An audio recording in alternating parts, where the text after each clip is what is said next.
Right, hi guys, hope you're all good. I've basically got Stephen's Dragon Hammer here. He's gone away and he, out of the goodness of his heart, has let me borrow his Dragon Hammer, so I'm going to be using it without him. I'm going to use this, or try to use it. The weather's terrible at the moment, but I'm going to try and use it on a dry day, hopefully tomorrow.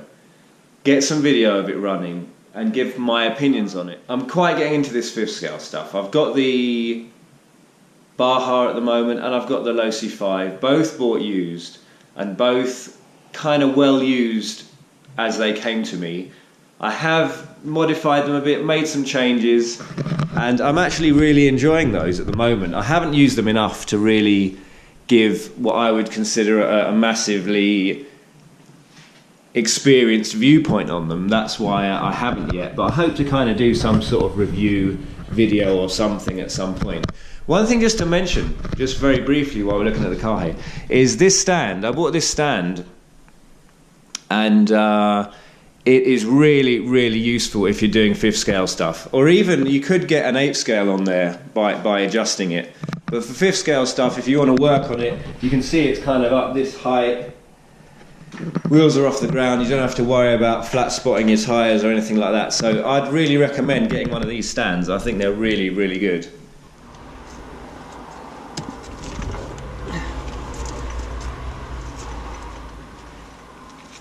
Right guys, I'm a bit knackered after carrying this Dragon Hammer up the hill here. It's Stephen's, as I've already said. Gonna give it a drive. I've taken it out to the golf course, which I've bashed the X-Max and most of my other cars at. I've never started it without Stephen, so I'm hoping it works alright. Let's give it a go.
RCs you're not supposed to use, you know, you could hurt someone and all that kind of thing. There's a lot of dogs around here. I was being fairly staying away from people, but it's so loud. That tuned pipe on that Dragon hammer, Jesus, it's loud. It's really loud. So, you know, I'm not sure, it's the first time anyway, so I thought I'd mention it. The second thing just to mention quickly is my battery. I'm using this Turnigy Nanotech 3.0 receiver pack, and it's a 3000 milliamp hour 20C. And after that run, which was, you know, the best part of a full tank really, or something around that anyway, 2/3, 3/4 of a tank, enough for me anyway. It's at what is it, 4.06 for both cells, 4.06, 4.06 if you can see that. So that's plenty, isn't it? I mean, the LiPo cutoff is at, which is what this is set at 3.4. So I mean, I guess you could get 2 tanks out of that little pack. So for 15 quid, I don't know, a lot of people seem to buy these massive, Stephen's got one, 6000 milliamp, they're like 70 quid. And that cost me 15 quid. But anyway, so I kind of recommend that really. That's Hobby King. But there you go. So Dragon hammer, what do I think of it? One run only really that was, and it's very bumpy. Let's get the excuses out of the way first. It's very bumpy, it's wet. Not maybe the ideal conditions for it, I guess. Well, for RC in general. But it's wet at the moment, so what can you do? So I liked it, it was good. Bordering on too loud with that tuned pipe maybe for some. It started with that FID pull start after about, I think 5 or 6 pulls, I don't know. But it, you know, it's got no choke, so I guess that's fairly common. After that one pull and it was going, if I ever stopped. I only ever stopped when the body came off. A few rolls, a few nose down hits, nothing's broken, Stephen, I promise. A couple of rolls and a couple of nose down hits, that's about the size of it. I'm not sure after that run. I'm kind of 95% sure about getting a Dragon V2, which has a slightly wider stance, maybe stop the rolls. I'm not 100% sure it fits my way of bashing or what I like to do when I drive, which is, I guess, going fairly fast. I feel like I have to be cautious, but it's Stephen's car. I'm not going to go all out. Whatever you do, whatever you say, you're cautious with someone else's things, aren't you? Unless you're a bit of an arse. So I was trying to be cautious, believe it or not, there. Anyway, I enjoyed it. Clean up time. Hope you enjoyed the vid, guys. Subscribe if you haven't already. Thumbs up, thumbs down, comments, always appreciated. Have a nice one. Take it easy. Catch you next time.